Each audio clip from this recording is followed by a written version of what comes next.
we're producing around 200 videos per day. A lot of that is coming from our linear television feed. A lot of it is field-produced pieces. But really what we're trying to do is take advantage of the fact that we have a global TV network that has cameras all over the world, studios all over the world, and really impart that programming with a digital-first ethos so that we're doing stories we know are digital-friendly, but using TV as the back-end resource to get them out to the world very, very quickly. For us, what we do is when we decide to do a story, when we decide to turn on a camera, what we do is we have two boxes that we need to check.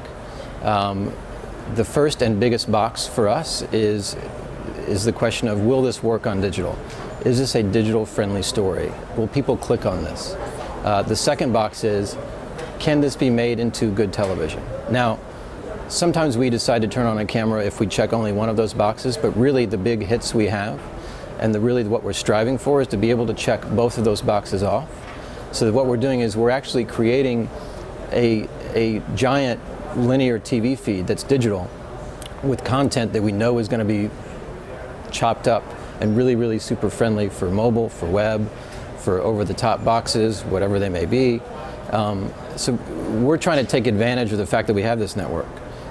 What you see is a lot of print publishers that are going off and doing one of two things, or sometimes both of these things. They're trying to make a version of television with either sort of a live cast, literally with usually print reporters sitting behind a desk. And then they're going out and doing journalism with cameras, or some combination of those two. We already have those resources in place. So what we decided to do was not separate a digital video from a piece of television. We decided to make television, which is the biggest fire hose of video that we can possibly create, we decided to make that more digital friendly. There are some key points that we always know are going to resonate with our audience. And the first thing to understand is that the audience that we're speaking to is not just a 27 or 37-year-old trader on Wall Street. We're speaking to people who care about money and care about transactions all over the world. As such, they care about a handful of things. Big names always work. So when we get Warren Buffett or Bill Gross or Ackman or any of the really big sort of titanic names within our industry, those always resonate. That's sort of a home run. But the other topics that we know resonate are also topics that are in the zeitgeist. So personal technology, innovation, we like to call them, stuff guys like. Frankly, it's machines, it's cars, it's defense, it's really sort of cutting edge, it's space, right? Cutting edge stuff that you actually have to see versus read. That makes a good video, and true to that trend, those videos track really well for us. So you've got big names on Wall Street, on and off Wall Street. You've got technology, innovation. Luxury is probably the third category that works really, really well for us. So anything that billionaires are buying or thinking about buying or rumored to have bought, we try to take those topics, take those subjects, and really drill into them, show them in a new light, talk about the business of them. It's not just about the fact that a billionaire has bought a yacht, it's who's making the yacht and how many yachts are they making for billionaires around the world. So we try to treat these as company stories. Every one of these topics, you can get into them by following the money. So the great thing about being in business and business media is that you can follow money pretty much into any story you want to talk about that you think is in the zeitgeist. The US and North America is our primary consumption audience. So that's where most of our views come from. In any given business day, we see the same peaking video trends, the same peaks and dips you would expect from a US-based media organization, right? So we see peaks at 11, we see peaks around the end of the day, around the close of the markets, around 4 p.m. So that's the bulk of our audience. Another really big bucket for us is coming out of Western Europe and the UK. And so we see numbers pop out of England overnight. So we're coming in the morning at 6 or 7 a.m. in the morning with a pretty good head start coming out of the UK. And then in the evenings we do get a very distinct Asia audience. We see Asia-centric topics and video begin to catch on around 8 p.m.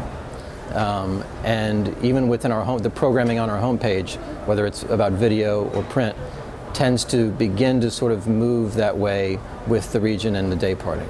So we really are a truly global network, and so we do think about regions and programming for those regions. So that's a geography of it. As far as platforms go, the web and Bloomberg.com is still the biggest piece of the fire hose that we have.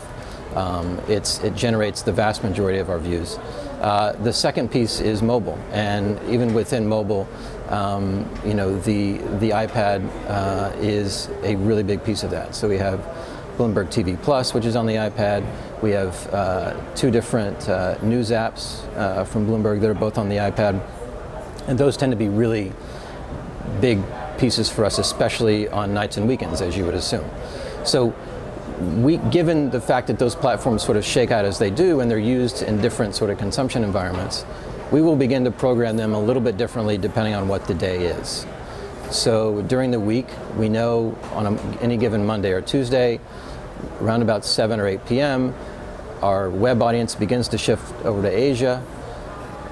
4 or 5 hours later than that, Europe begins to take hold, and so you will see the video programming and the stuff we are putting on the homepage and other front doors that we have, both on the web and mobile, begin to shift a little bit, and we'll change that accordingly. And then when you get to the weekends, we tend to put long-form stuff on the weekends and sort of push out stories and programs that are a little more meditative and pulled back. We'll push those out for sort of, the lean back experience, essentially. We have a lot of different businesses within Bloomberg. Bloomberg News, which is on the terminal, is a huge part of our business. It's part of what makes the terminal so valuable. So every piece of video that we make also goes to our terminal subscribers, and they're getting it instantaneously. So there is no delay for them. It's a hugely important, influential audience, and it's a really voracious audience. They like their video, and they want it very, very fast, because part of the reason that they're paying for us every month, paying a lot of money for our service, is that we get them the best knowledge we have, the fastest way we can. And so we get that video to them just as equally as we do to our consumer platforms. In terms of the business side of things and actually monetizing this video, we have some traditional levers that we can pull, right? That give you pre-rolls and mid-rolls with live, and then pre-rolls on advertising, on VOD. Really, where I think the big upside and the big opportunity for us is going to be is actually more on the content side. We are in active discussions with both sponsors and other media partners about basically teaming up together and creating content that we know is going to work across devices, across environments, across audiences. So that, for us, from a content creation standpoint, we're spending a lot of time not just thinking about that, but working on that and developing relationships outside this building that are really going to leverage what we have for another partner who really, really values it. And that can be a sponsor, it can be another media partner, it doesn't matter, we're having those conversations equally.